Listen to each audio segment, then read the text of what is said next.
नमस्कार व्यूअर्स, मैं हूं अमीश देवगन और आप देख रहे हैं इस समय न्यूज 18। पेपर लीक का मामला बहुत बड़ा हो गया है और क्या वाकई इस पेपर लीक के आरोप जो हैं, पेपर लीक के आरोपों में कितना दम है। और इसी बीच हमारे साथ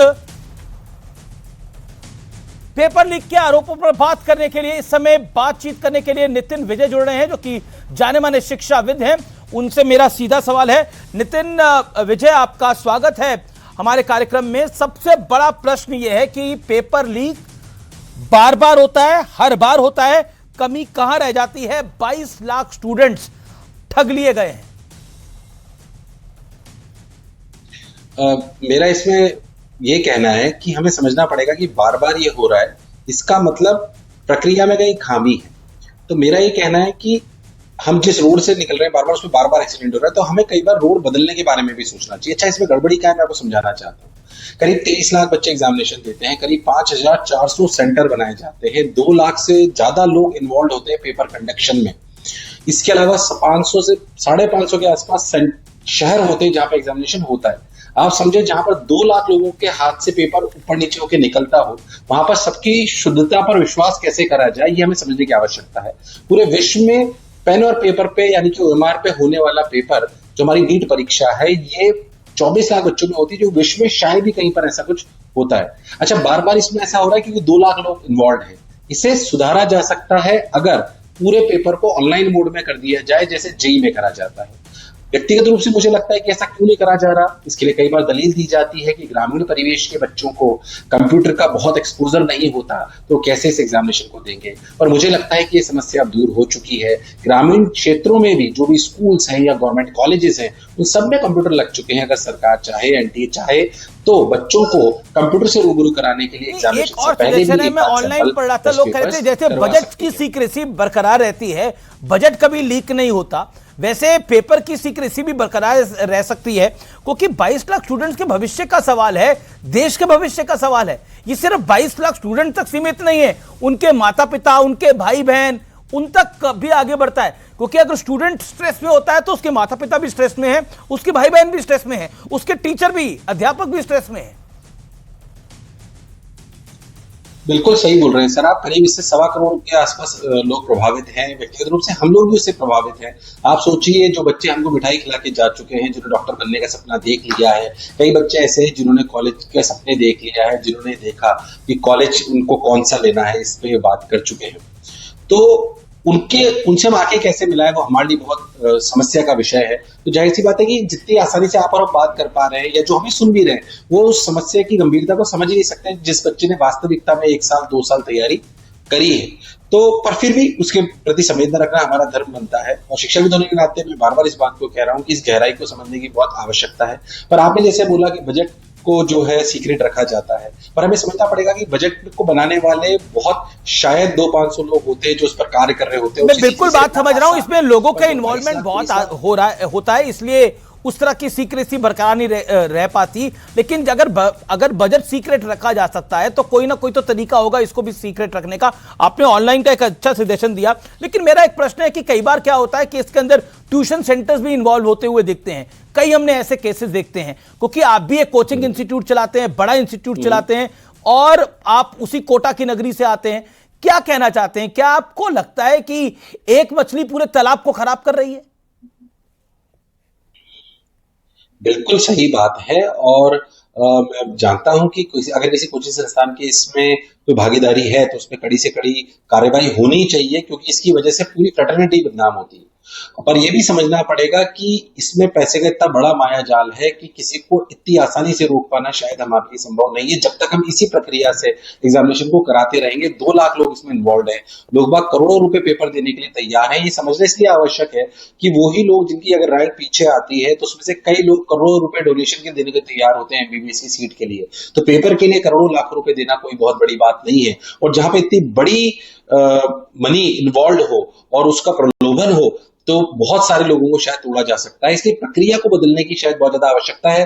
और रही बात कोचिंग संस्थान की, मैं इतनी बात बोलना चाहता हूं कि सभी कोचिंग संस्थान इसमें इन्वॉल्व नहीं होते। कुछ हो सकते हैं जिसमें से एक दो लोग उनमें से हों, वो पूरी हमारी फ्रेटर्निटी को बदनाम करते हैं। बट हाँ, मैं बोलना चाहता हूं जिस तरीके की मानसिक प्रताड़ना से 23 लाख 24 लाख बच्चे इस समय गुजर रहे हैं, ये किसी मर्डर से कम स्थिति नहीं है।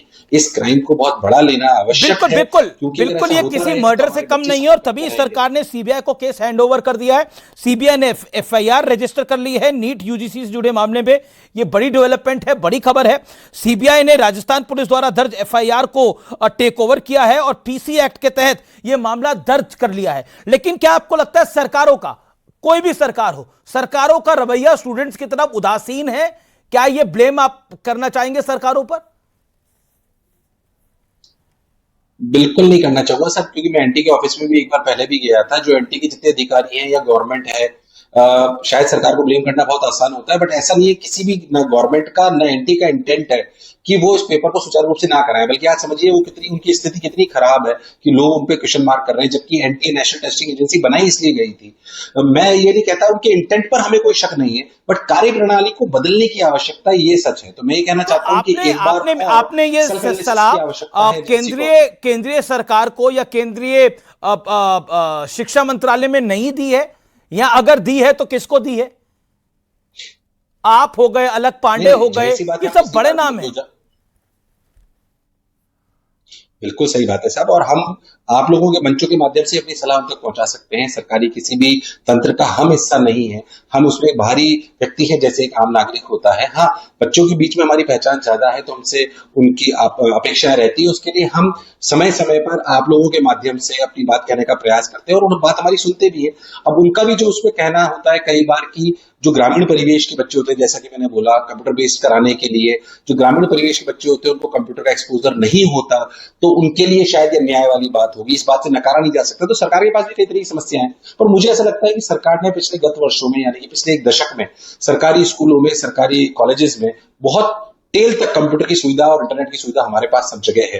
तो क्यों ना हम उन बच्चों को जो कि नीट जैसे एग्जामिनेशन की परीक्षा देना चाहते हैं, उनको क्यों ना एग्जामिनेशन से पहले भी कंप्यूटर का एक्सपोजर हम गवर्नमेंट स्कूल या गवर्नमेंट कॉलेजेस में करवा सकते हैं। मेरे हिसाब से सरकार के लिए कराना मेरा आपसे प्रश्न है, मेरा एक प्रश्न है। साल 2024 में जब सेंट्रल गवर्नमेंट ने कड़ा कानून बनाया था, तब लगा था कि नीट का पेपर जब लीक हुआ था तब लगा था कि एक डर बैठेगा। लेकिन 2 साल बाद वही धाक के 3 पात फिर एग्जाम पेपर लीक हो गया है और 22 लाख 23 लाख स्टूडेंट्स का फ्यूचर अधर में लटक गया है, वो परेशान है। आपने एक एग्जैक्टली सही वर्ड यूज करा, मर्डर से कम नहीं है ये। तो डर नहीं बैठ रहा अपराधियों के मन में क्या? देखिए, अब बात समझिए कि पैसे का प्रलोभन इतनी बड़ी बात है। आज की तारीख में ऐसे क्राइम जिनकी सजाए मौत है शायद, वो भी कृत्य हो रहे हैं। तो पैसे के प्रलोभन से पेपर लीक करना तो उससे छोटा कृत्य लोगों को लगता होगा। तो ये समझना आवश्यक है कि सिर्फ डर की वजह से पेपर लीक नहीं होगा। हाँ, इसको लीक करने वाले का प्रयास करने वालों की संख्या कम होगी, बस ये हो सकता है।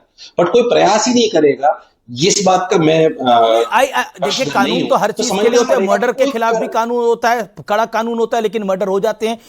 लेकिन फिर भी मेरा प्रश्न आपसे ये इसलिए है, स्टूडेंट्स आपके पास आते होंगे और कई लाखों करोड़ों स्टूडेंट्स, उनके पेरेंट्स इस समय आपको नेटवर्क 18 न्यूज़ 18 नेटवर्क के माध्यम से देख रहे होंगे। उनको आप क्या मैसेज देना चाहेंगे? स्टूडेंट आपके पास आता होगा, पेपर लीक होने के बाद पूछता होगा, आप क्या एनवी सर, मेरा फ्यूचर क्या है? क्या आप जवाब देते हैं? What is your answer to them? How you will motivate them?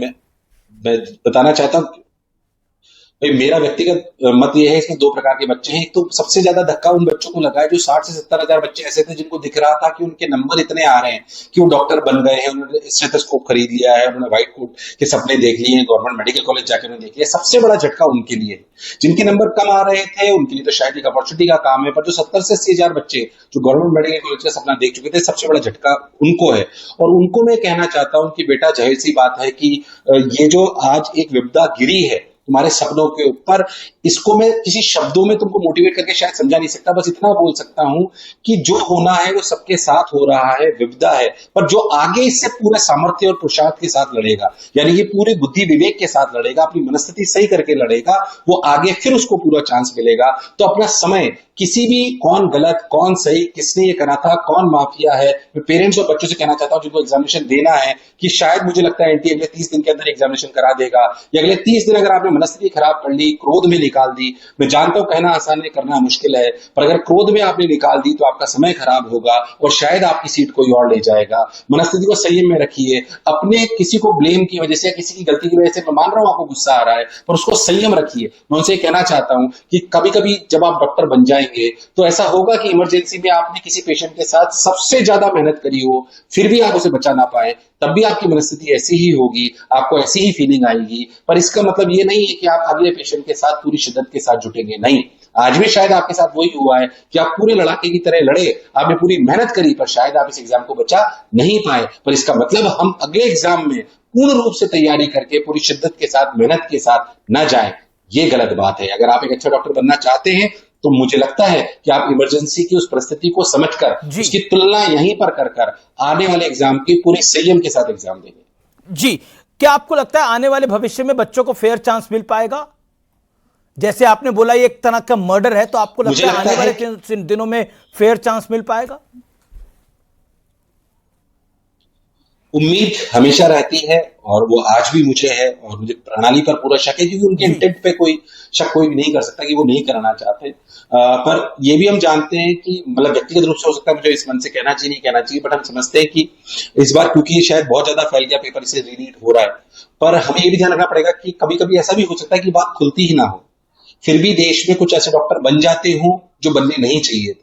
Doctor ही मतलब नीट की सीट में स्पेशली जो डॉक्टर बन जाता है जो लायक नहीं है, वो किसी मानव जीवन के साथ खेल रहा होता है। इसकी गंभीरता को समझने की आवश्यकता हम सबको है, इसलिए जितना सीरियसली हम सब, चाहे वो कंडक्शन एजेंसीज हैं, चाहे मानवता के आधार पर कोई भी नागरिक है, बच्चे हैं, पेरेंट्स हैं, कंडक्टिंग एजेंसी है, गवर्नमेंट्स हैं, लीडर्स हैं, इन सबको समझना पड़ेगा कि जितना महत्वपूर्ण हमारे लिए बेसिक कम्युनिटीज को प्रोवाइड कराना है, फूड हो गया या अकोमोडेशन हो गया लोगों के लिए, या बेसिक ट्रांसपोर्ट हो गया, उससे ज्यादा महत्वपूर्ण हमारे देश का जो भविष्य है, जो डॉक्टर्स हैं, जो हमारे पूरे मानव सेवा करेंगे, जो शारीरिक रूप से हमें संबल रखेंगे, हमें स्वस्थ रखेंगे, उनके लिए बहुत जरूरी है। जी, लास्ट में एक लाइन में जानना चाहूंगा आपकी पर्सनल एडवाइस क्या रहेगी तमाम माता पिता को? पर्सनल एडवाइस क्या रहेगी अपने अनुभव के साथ? मैं माता पिता को कहना चाहता हूं कि आपके बच्चे आपको आज देख रहे हैं कि आप इस सिचुएशन में कैसे रिएक्ट कर रहे हैं। कहीं आप पैनिक तो नहीं हो रहे हैं, कहीं आप दुखी तो नहीं हो रहे हैं, कहीं आप ऐसा स्टेटमेंट तो नहीं दे रहे हैं कि तेरे पे इतना पैसा खर्च करा, हमारा समय खराब हो गया। इस तरीके के कोई भी नेगेटिव स्टेटमेंट बच्चे को ना दें, उसको खुश रखें, उसे बताएं बेटा अपन एक बार और लड़ेंगे, भगवान ने हमें एक बार मौका और दिया है। क्योंकि अगर आपकी आंखों में उसे निराशा नजर आई तो बच्चा टूट जाएगा, आपको कहेगा एक आपसे मैं वादा चाहता हूं, क्योंकि अब आप बड़े शिक्षाविद हैं, आप अगर ऐसा फैसला करेंगे तो बड़े लोग फैसला लेंगे। कम से कम अब बच्चों को अगर आप ज्यादा कोचिंग अब यहां से आपको थोड़ी और देनी पड़ेगी, तो कम से कम उसका चार्ज हम ना लें तो कम से कम बच्चों को बड़ी राहत मिलेगी। अगर कोई कोचिंग देते हैं या फिर बहुत ही नॉमिनल प्राइस पे उसको दिया जाए, कम से कम, क्योंकि पेरेंट्स भी अपना सब कुछ निछावर करके एजुकेशन लोन लेकर कैसे भी करके अपने बच्चों को पढ़ाना चाहते हैं। चाहे रिक्शा वाला भी हो, वो भी अपने बच्चे को चाहता है वो डॉक्टर बन जाए। बिल्कुल साहब, और मैं इस मंच के माध्यम से वादा करता हूं कि हमारे मिशन में जितने भी बच्चे पिछले साल पढ़ रहे थे उनसे 1 रुपया भी चार्ज नहीं कराया जाएगा। जो भी तैयारी हुई, क्लासेस, टेस्ट पेपर, सब कुछ होंगे अगले एग्जामिनेशन तक, जब तक नहीं होता है। कोई चार्जेस नहीं लिए जाएंगे, किसी हिडन चार्जेस भी नहीं लिए जाएंगे। उनका स्वागत है, पर यह भी सच है कि पढ़ना उनको ही ज्यादा से ज्यादा पड़ेगा। उनकी ही अब मेहनत है जो आगे रंग लाने वाली है। पर आपने बहुत अच्छी बात बोली, हम सभी शिक्षाविदों को जो कोचिंग संस्थान चलाते हैं, मेरा मानना है कि सभी को यह फैसला करना चाहिए। देखिए, आप लोग अच्छा कर रहे हैं, और अगर इन बच्चों की मदद हो जाएगी तो इससे बड़ा कुछ नहीं है। और कहते हैं कि कर्मों का फल इसी जीवन में आता है, और ये कर्म का फल भी मिलेगा आप लोगों को, यही हम कह सकते हैं। बहुत बहुत धन्यवाद एनवी सर, आपका हमारे साथ जुड़ने के लिए और हमारे बच्चों को मोटिवेट करने के लिए। समस्या बड़ी है, एग्जाम लीक हुआ है, इसमें कोई दो राय नहीं है, ये बड़ा मामला है, लेकिन इस बड़ी खबर पर लगातार न्यूज़ 18 बना हुआ है। पल पल की जानकारी लेकर आकर सरकारों से भी सवाल पूछे जाएंगे, प्रशासन से भी सवाल पूछे जाएंगे, और इन चोरों को पकड़ा भी जाएगा, यकीन रखिए। ब्रेक ले रहे हैं।